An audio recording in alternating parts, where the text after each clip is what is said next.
Hello, everyone. I'm Captain Logan, and it's not Spawn year. It is day 79 of my comic review video day calendar. Finally back to this series. Apologies for the short hiatus. I am about a week behind on this now. I'm going to try to get back to doing these every day and eventually catch back up. So, apologies for that, but we're back. We're going to be in Bat March a bit past March now because I've got to continue doing Batman comics until I hit 31 reviews of a Batman comic in my collection with a different title. And so today, naturally, we've got to talk about Batman Beyond, which is another, you would think, tie-in comic to a TV show. We've already done a couple of those this month, but this ends up being more complicated than that. This is Batman Beyond number 8 from the Adam Beechen relaunch, and it is sort of relaunched again slightly after this. Not continuity-wise, but it's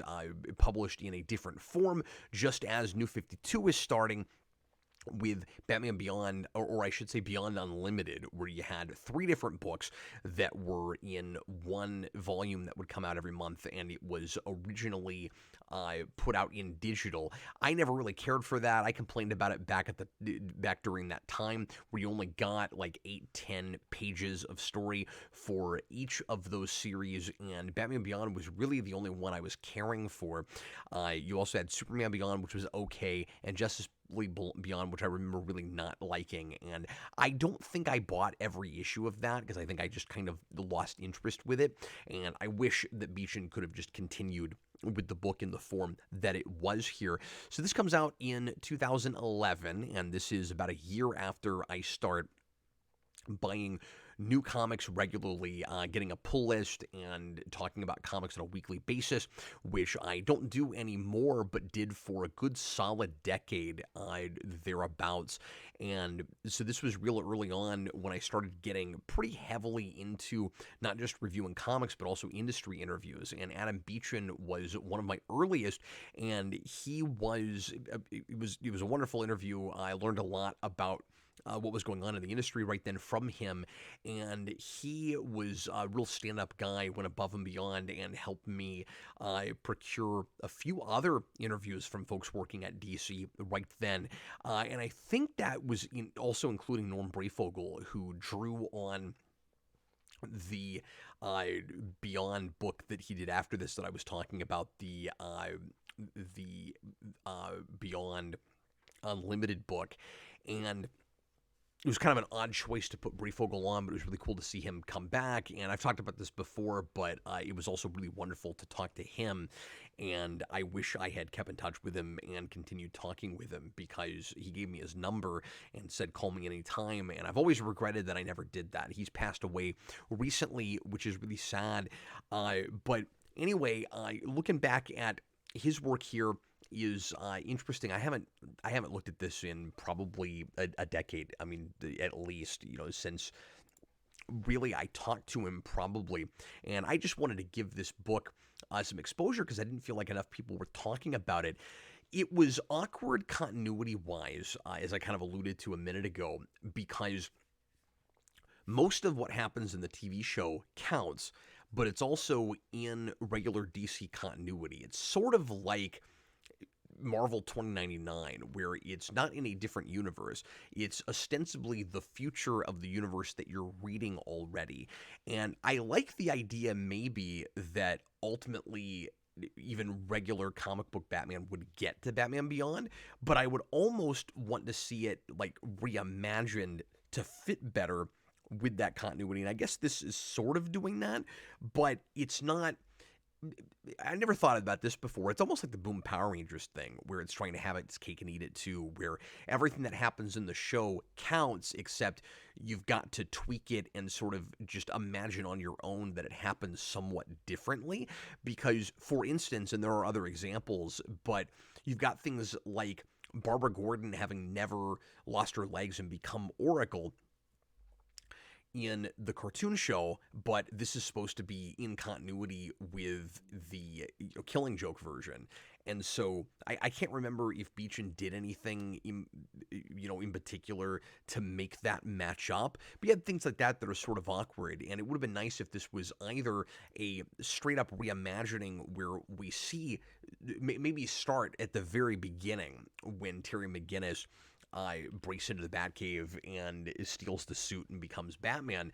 It would have been nice to either see, a total reimagining from then with some of the same events, some of the same characters, but tweaked and changed. Or for this to just be an extension of the TV show and forget about regular continuity entirely. It's really awkward that it's both. And I don't know if that was a mandate from DC or if that was Adam Beechen's idea. I imagine it was probably the former. But this gives us an origin for one of the most frequently used villains from that show, and I think one of the most well liked. Probably helps that she looks and feels so much like Venom.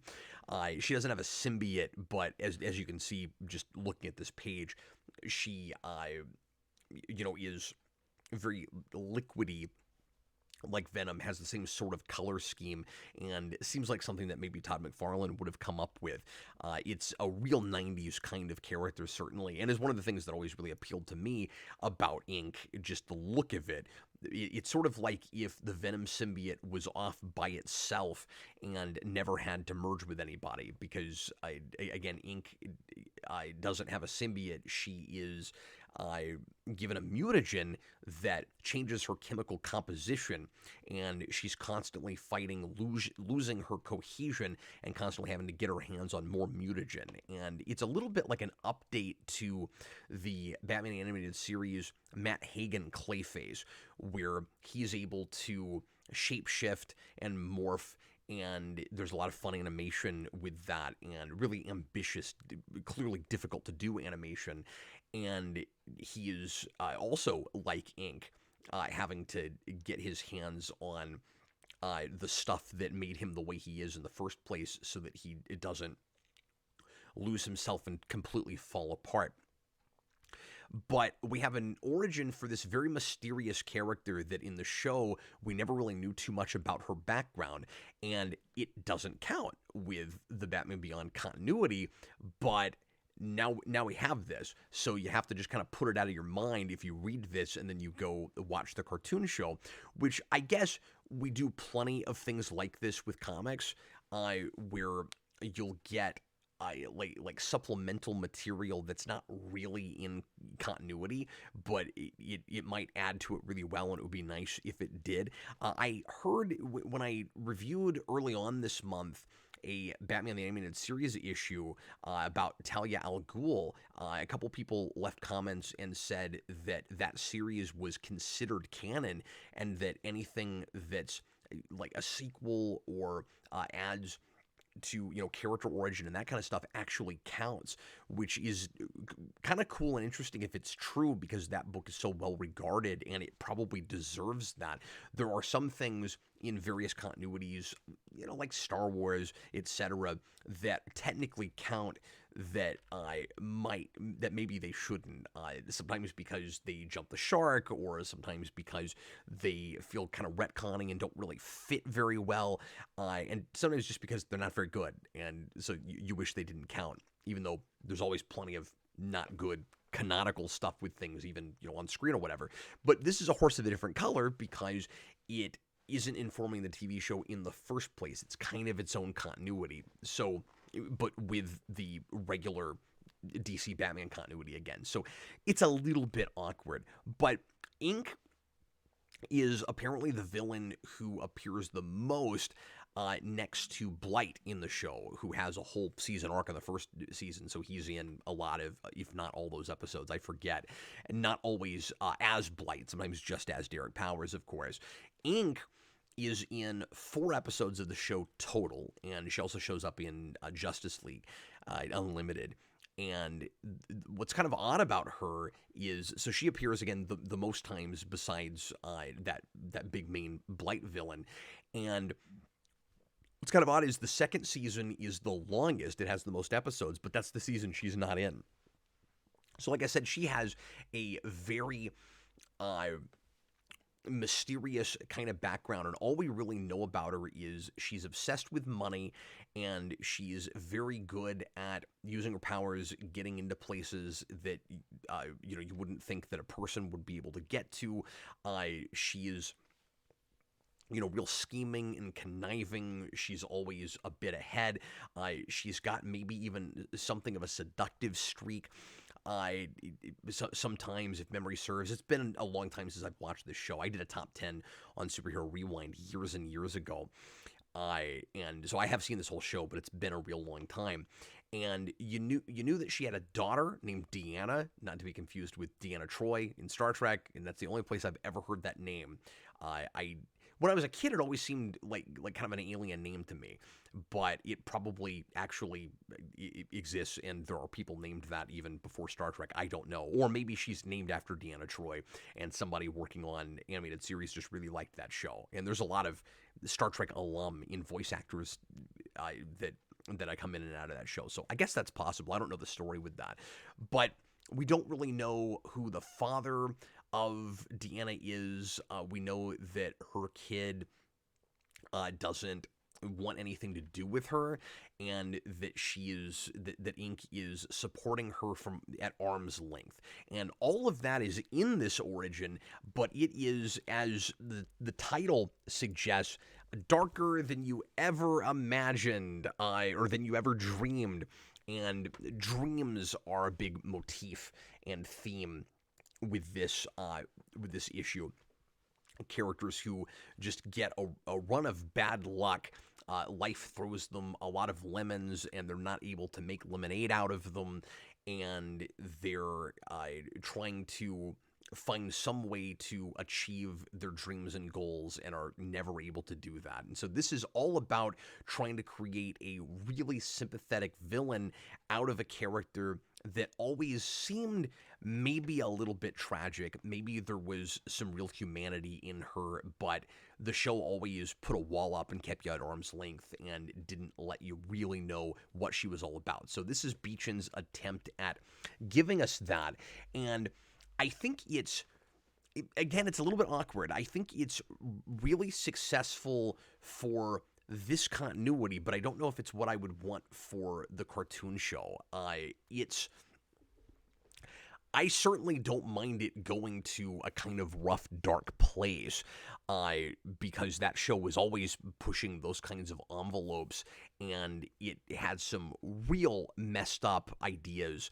So you've certainly got things here that would have been even a bridge too far for the cartoon show on Fox at the time, I think, where I doubt you would have had the human trafficking that we have here. I doubt you would have had even an allusion to Inque getting raped, which you have here. And Beechen doesn't even come right out and say that, but it's clear that that's happened. But I guess the problem I have with it as being the origin for this character is she seems like, as portrayed on the TV show anyway, you can imagine her somewhat differently because, again, events would have to be different to match with regular continuity.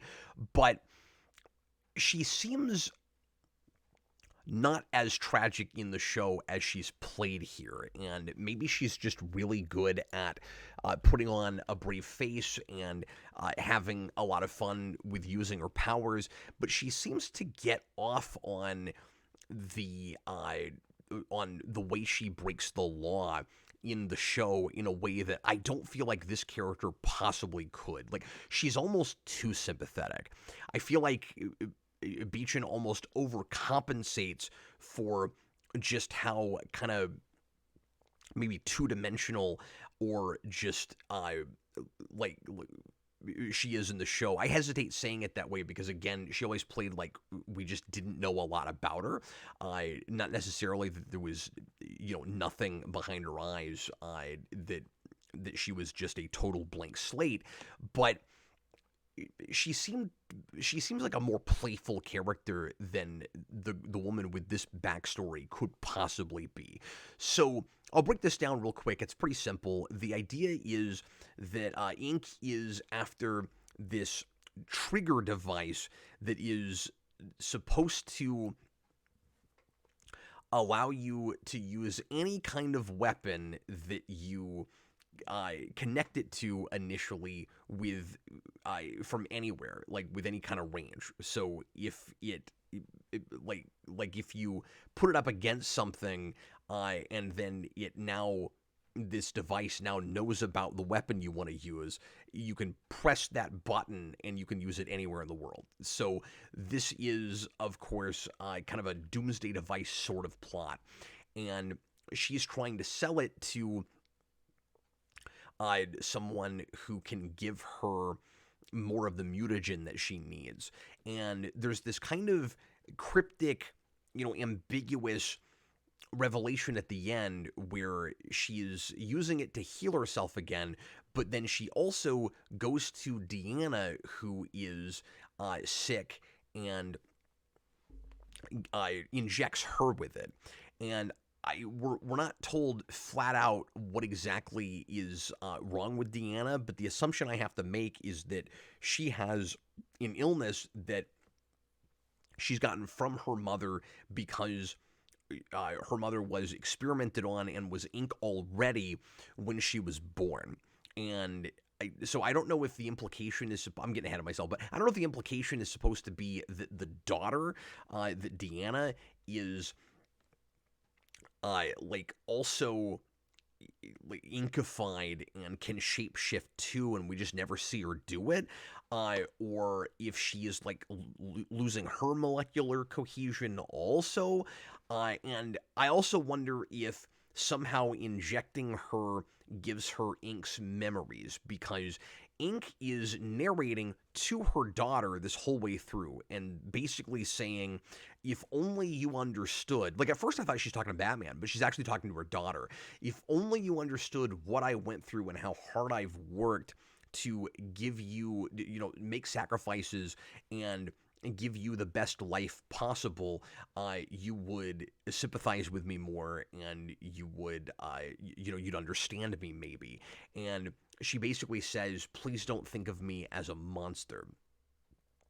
But she's not writing this down. She doesn't, there's not a framing device where she gives her daughter any of this information. She's just talking to her, like in narration boxes, in internal monologue. And then at the very end, she injects her, and it makes me wonder, maybe somehow she's able to give Deanna everything we just read through the injection. It's the only thing I can figure. But anyway, so I've already told you about the ending. So she sells that trigger device, and you kind of get the sense that that's going to come back later in the book. I don't remember if it does. We have Night of 10,000 Clowns, or I think that's what it's called, right after this, and I don't remember that coming up there, but maybe it does. And so she's selling this to kind of a bad CEO who's working in organized crime, and that's kind of a bad thing, but she doesn't care about anything but her daughter. And the reason I say that she's kind of overly sympathetic is because she just has a horrible, horrible life from the very beginning. And you kind of can't help but condone a lot of what she does. Maybe not all the way up to selling a device that lets a person use any weapon they want to from any kind of range.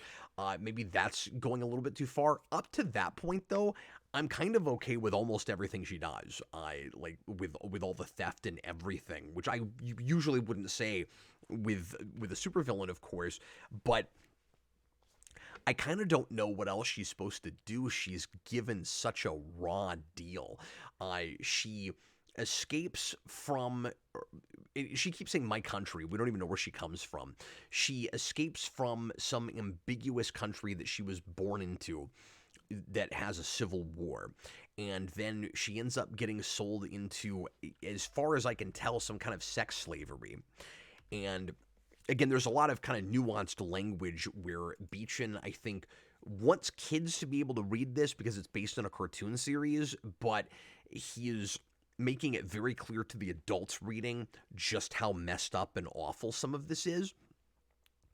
and she ultimately ends up winding up in Gotham, and she is, like, she's homeless, and she gets arrested, and then ultimately she in Gotham is given this opportunity to do to be part of a kind of a medical study, she's told, and it turns out to be this genetic experimentation that the show was always ambiguous about, and this is actually too, whether or not they were attempting, and these scientists attempting to turn her into this living liquid goo, or if it was a side effect of whatever the experiment was she was actually doing. Like, it's kind of her Weapon X, except it was pretty clear what Weapon X was about. That Logan was being turned into a living weapon that could be controlled by taking away his memory and then giving him, cognitive suggestion and stuff. This is just she's experimented on, and now she's liquid goo, and she's pregnant when that happens, like I said earlier. And she says that the people that experiment on her don't even care that she's pregnant and just find it interesting for the experiment. So, that's pretty messed up. But she says, this is one of the sadder parts, she says that when she is in this facility, it's kind of the nicest, the best she's ever been treated, besides, her family before the Civil War, and and all of that. And so it's really messed up because they're not treating her very well either, but at least she's got a roof over her head and they feed her. And so ultimately she ends up turning into this monstrous creature. And when she, before she turns into this creature, when she tells people on the street what has been done to her, no one believes her and thinks that she's just a crazy person. And so she has no one to help her. She has no family in Gotham.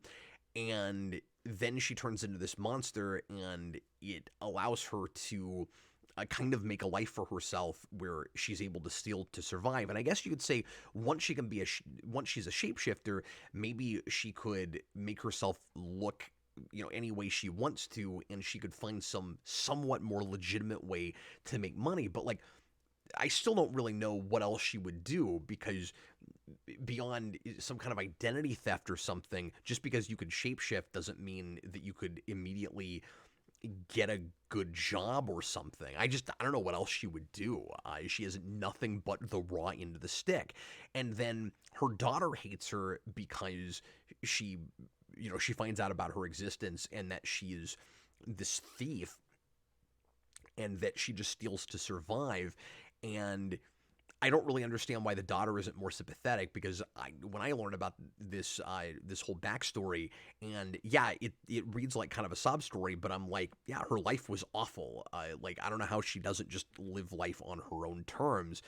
And then, like I said, she's talking to her daughter, but you never actually see, like in internal monologue, you never actually see them interact. So that was a little bit of an odd choice, and I kind of wish that Terry McGinnis, who I've not talked about at all, was more involved with this, because he shows up at the beginning just to fight her over the trigger, and she ultimately ends up getting her hands on it, and then that's the last we see of Terry. And it might have been nice if that was the bookend, or if she was talking to Terry and making him understand this terrible life that she's led, and how all roads kind of led to her looking and also acting to some degree as a monster, or a perceived monster. And given the tragedy, which is very different, of course, but the tragedy in Terry's own background, I could see his, maybe sympathizing with her and trying to help her, make a go at a more, at a more regular life. Doing something more above board to make money. So I kind of wish Adam Beechen had kind of fleshed this out over maybe a couple or 3 issues, or maybe bring her back later if he was on the book long enough and was able to do that. And actually let Batman himself know about some of this, because it would have been really interesting to see Terry's response to it. It ends up reading a little bit like the Captain Boomerang issue in the Jeff Johns Flash run, which was around the same time, where the whole issue is pretty much just the, secret, sad, tragic origin of this character. And I wouldn't mind that if it just opened with her in the first place and Batman was kind of nowhere to be seen. For a 22 page comic, I really wouldn't mind that. He doesn't have to be here just because his name is in the title, because it's the occasional story going to another character like this and making it their book can be fun, can be interesting. And it just seemed kind of odd having him there at the beginning and then not bringing him back or making this more about their interaction. But it's a good backstory for this character. I think it goes a little bit too far in the tragedy, and like I said, I feel kind of weird with just how much I'm actually sympathizing with her, which is maybe a strange complaint, but I don't think it quite matches the character that we had in the show. She just seemed a little bit more free-spirited than the character with this background. Anyway, that's going to do it for me today. Hopefully I'll be back with another one for you tomorrow. It'll be Batman, I guarantee it. And in the meantime, thanks a lot for watching, and happy reading.